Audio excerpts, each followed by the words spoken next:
Japanese भाषा school सङ्घ नेपाल जालसनको 13औं वार्षिक साधारण सभा होटल मेर्क्योर सुकेधारा व्हाइट हाउसमा सम्पन्न भएको छ।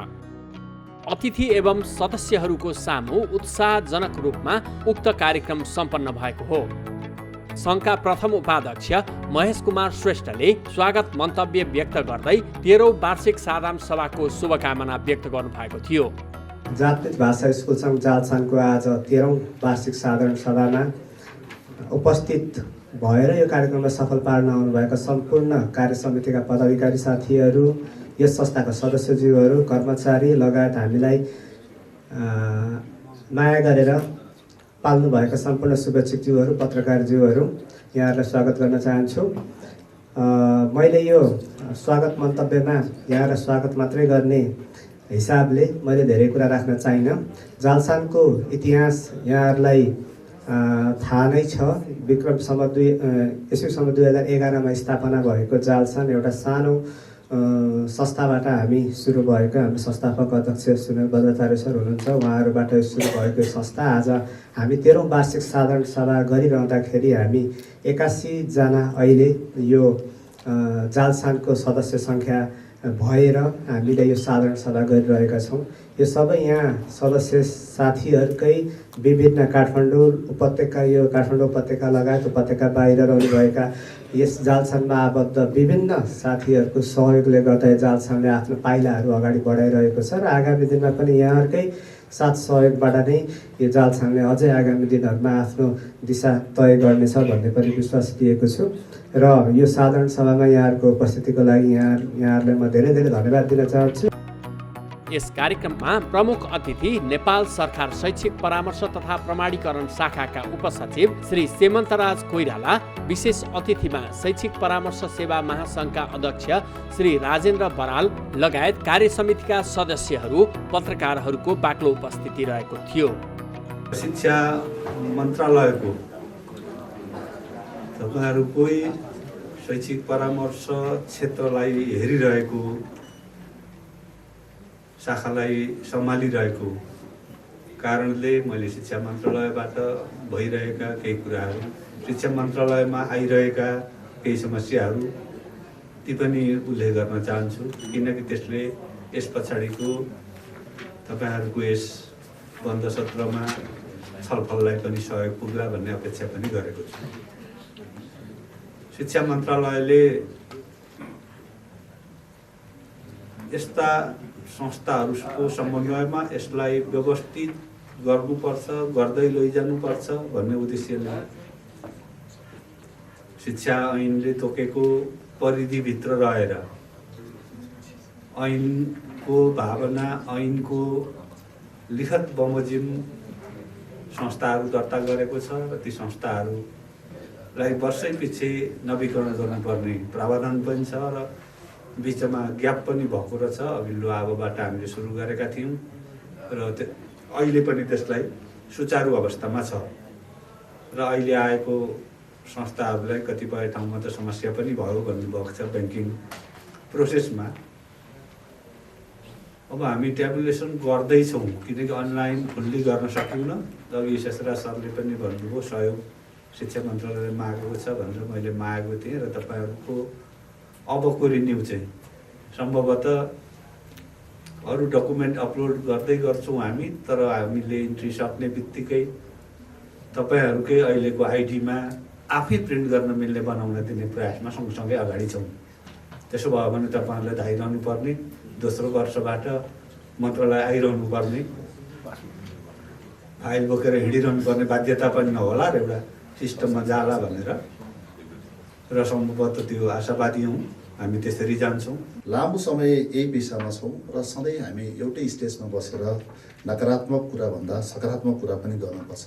हामीले बनाएका र हामीप्रति आरोपित भएका नक्कली कागजपत्र भन्दा हामीले पठाएर सुन्दर भविष्य निर्माण भएका ती आफ्ना चाहिँ परिवारलाई सुख बनाएका र संस्कृति र समाजसँग परिवर्तित भूमिका खेल्ने ती व्यक्तिहरूका राम्रा पक्षलाई पनि जाउँ, जो भगवान कोइराला भट्ट लगायतका व्यक्तित्वहरू जसले आज नेपालबाट जापानमा 3 कि 4 जति नेपाली भाषामा र नेपाली करिकुलम पढाउने कार्यक्रमहरू सञ्चालन गरिरहनु भएको छ। यी चिजहरूलाई पनि हामी चित्रण गरौँ जसले हामीलाई अझ परिवर्तन गराउनलाई सहज सरल बनाउँछ। प्रक्रिया हो, हिँड्ने क्रममा कहिलेकाहीँ बाटोमा ढुङ्गामा ठेस लाग्न सक्छ, खुट्टा काट्ने कि ढुङ्गा मिलाउने कि खुट्टा उचालेर हिँड्ने त्यो आफैमा भर पर्ने कुराहरू हो। अब पानी पनि शुद्धता हुँदैन र हामीले खाने दुध शुद्ध भन्छौँ त्यही पनि शुद्ध रहँदैन अहिले। त्यही भएको हुनाले म चाहिँ सकारात्मक सोचबाट अगाडि बढौँ। अब सकारात्मक बन्नको निमित्त अहिले मित्रहरूले उठाइसक्नु भएको छ, हामीले दुईवटा चिजहरूमा ध्यान दिनुपर्नेछ। एउटा विदेशी कूटनीतिक नियोग र नेपाल सरकारको राज्यको संयन्त्र, दोस्रो हामी व्यवसाय। यो दुईटाको सहकार्यले मात्रै हामीले परिवर्तन दिन सक्छौँ। त्यो कारणले गर्दाखेरि त्यो परिवर्तन भनेको चाहिँ अब हामीले महासङ्घ बनाइसकेका छौँ।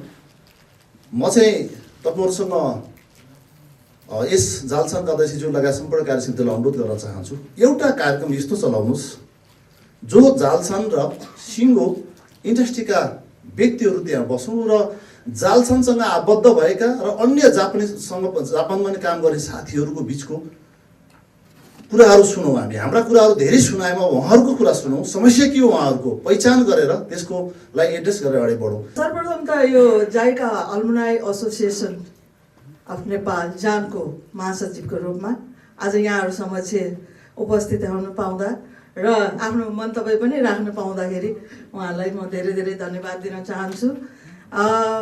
विगत वर्षहरूमा पनि यहाँहरूसँग पनि भेट भएको जस्तो लाग्छ।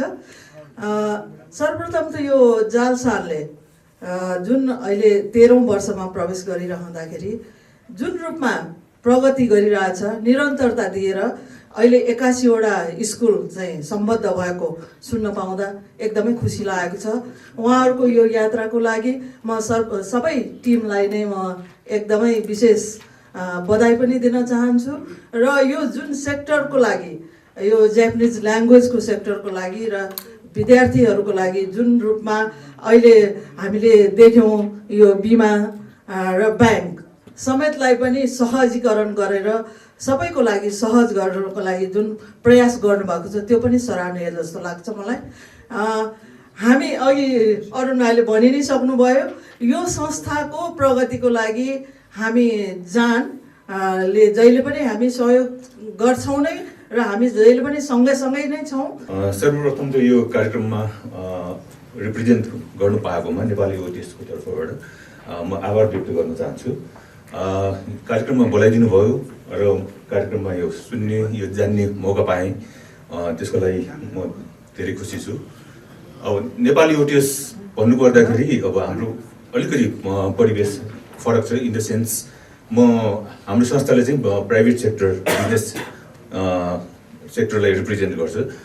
हाम्रो यो नेपालबाट बिजनेसहरूलाई सर्ट टर्म ट्रेनिङहरू जापानमा ट्रेनिङ पठाउने प्रमुख कार्य हो।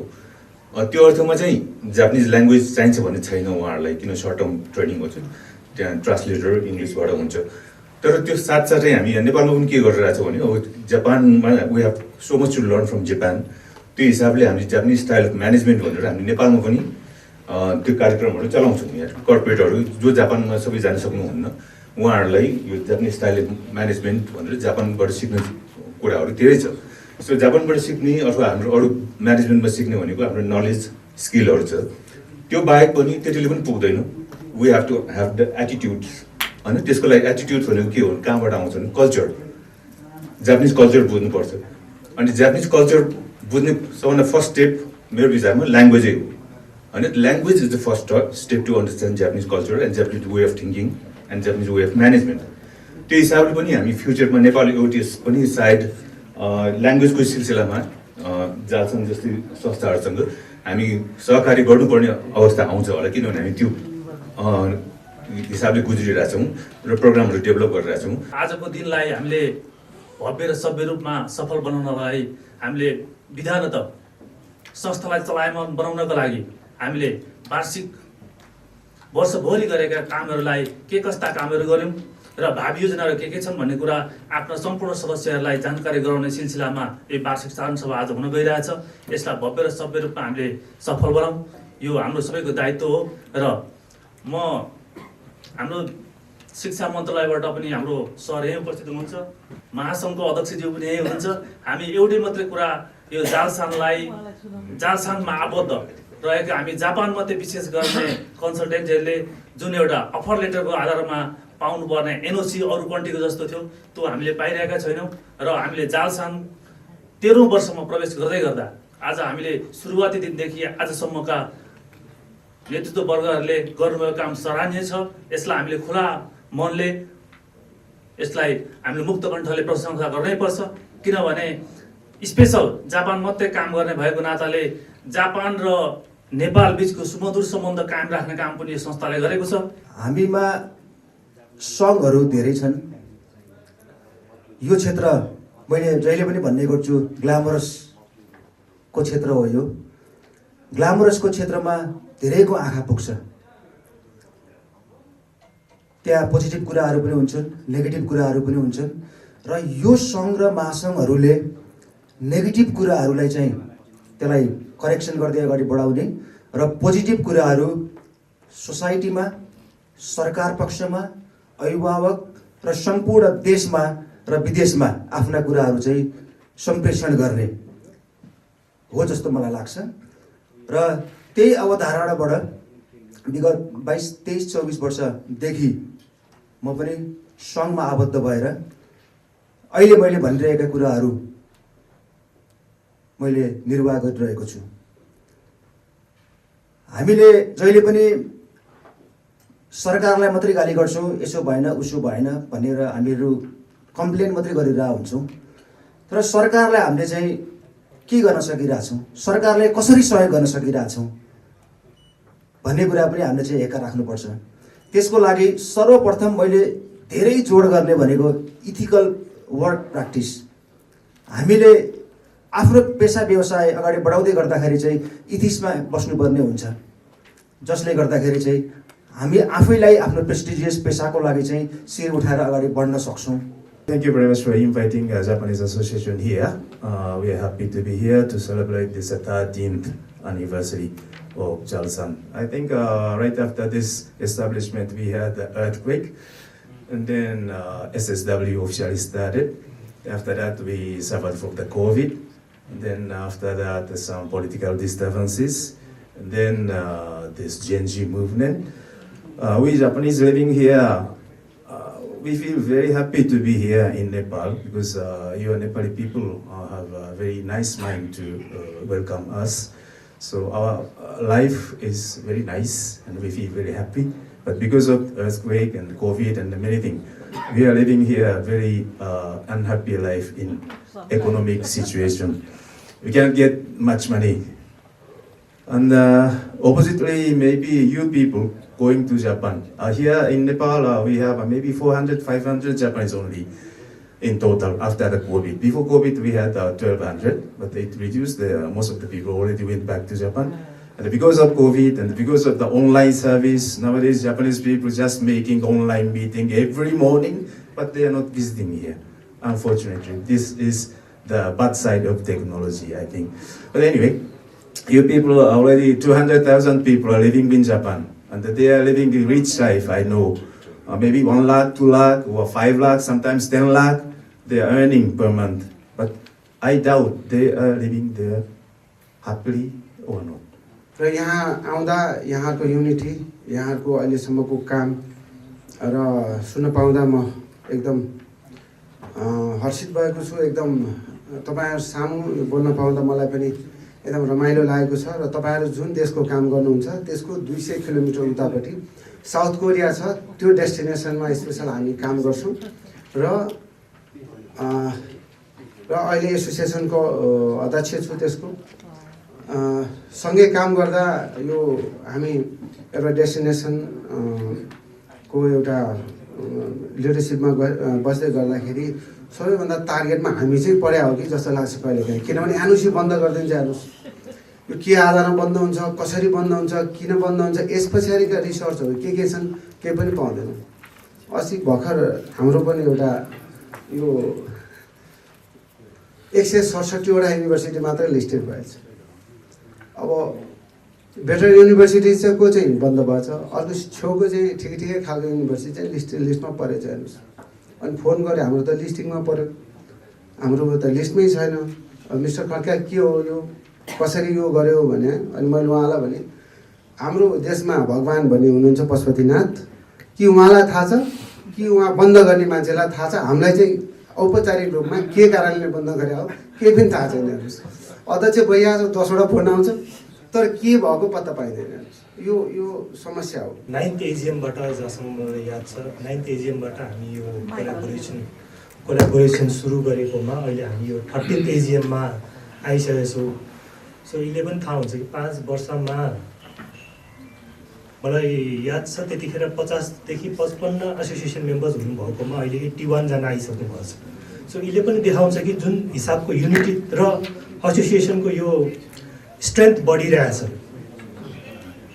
त्यही हिसाबमा हाम्रो पनि यो कोलाबोरेसन अगाडि त्यसरी नै बढिरहेछ म सबैजनालाई पर्सनल चाहिँ चिन्दिनँ तर धेरैजनासँग फोनमा पक्कै पनि कुरा भएको होला हाम्रो धेरै इस्युजहरू आएको थियो जुन हिसाबले हामीले काम सुरु गरेको थियो ब्याङ्किङ सर्भिसहरू स्टुडेन्टहरूलाई प्रोभाइड गर्न हजुरहरूको मार्फतबाट लास्ट इयर थोरै नम्बर्सबाट सुरु गरेकोमा लास्ट इयर जतिको हिसाबको जापानको एनओसी इस्यु भएको थियो र हामीले पेमेन्ट पठायो त्यो हिसाबको कम्प्लेन्ट्सहरू र सर्भिसहरू जुन हिसाबको सिमलेसली हामीले पनि इम्प्रुभ गर्दै लग्यो तपाईँहरूको फिडब्याकबाट होइन number of services number of स्टुडेन्ट्सहरूलाई हामीले सर्भिस दिन पाइरहेको छौँ त्यसले गर्दाखेरि तपाईँहरूकोबाट प्राप्त सहयोगको लागि म एकदमै आभार व्यक्त गर्न चाहन्छु र जुन हिसाबले तपाईँहरूको एसोसिएसनको स्ट्रेन्थ बढिरहेछ आगामी 13th अहिले 13बाट अरू पनि एजिएमहरूमा यसरी नै हाम्रो कोलाबोरेसन होस् हामीले पनि सहयोग गर्न पाऊँ तपाईँहरूबाट पनि सहयोग रिसिभ भइरहोस् भन्ने हिसाबले म यो अहिलेको एजिएम चाहिँ तपाईँहरूको एज एक्सपेक्टेड कन्क्लुड होस् भन्नेमा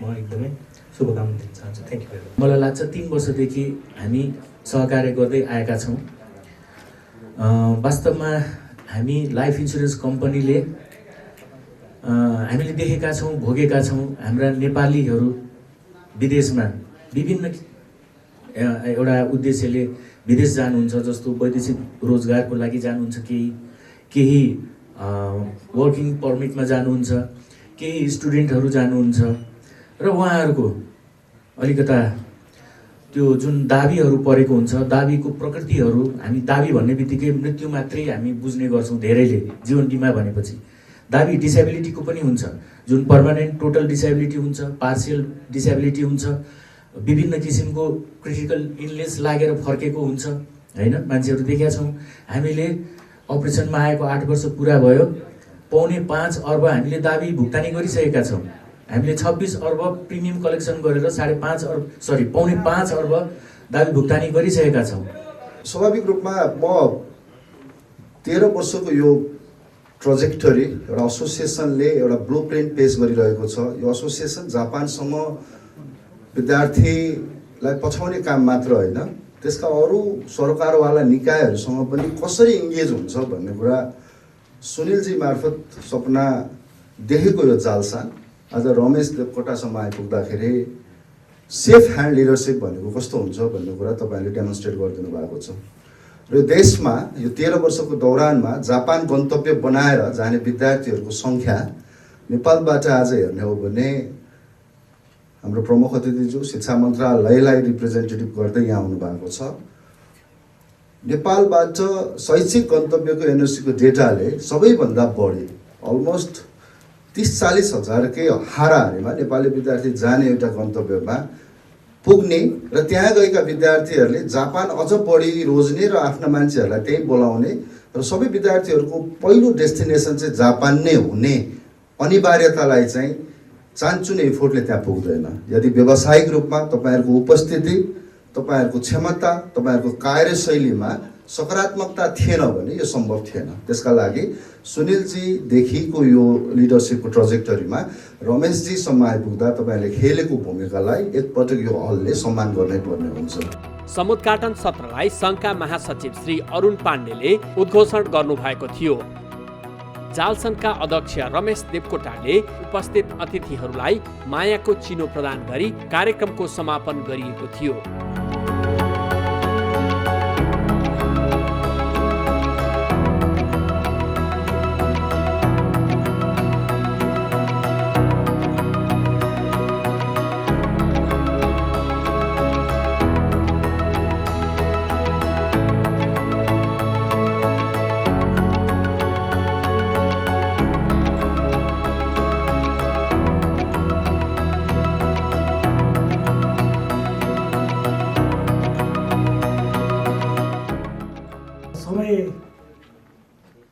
चाहन्छ। धेरै अगाडि गइसकेको छ, हामी अलरेडी धेरै ढिलो भइसकेका छौँ। तर पनि के गर्व लाग्छ भन्दा जसको हात समाएर यो संस्थामा आए त्यही संस्थाका संस्थापकलाई आज सम्मान गर्न पाउँदा गर्व लागेको छ। जसले डोराएको बाटोमा हिँडे त्यही बाटोमा हिँड्दा ठेस लाग्दा उहाँले अभिभावक दिँदै यहाँसम्म आइपुग्दा म एकदम हर्षित भएको छु। जापानिज भाषा स्कुल सङ्घ जालसानको 13औं वार्षिक साधारण सभाको यस घडीमा यहाँ सबलाई स्वागत गर्न चाहन्छु र धन्यवाद दिन चाहन्छु। हो, हामी व्यवसायहरू कहिलेकाहीँ सरकारबाट हेर्ने दृष्टिकोणमा होस् त कहिले अनेक थरी लालसानाको बिचमा पनि झेल्दै जालसान पनि आज एकछिन होइन, ढिलो होइन, 13 वर्ष पुरा गरी 14 वर्षमा पुगेको छ।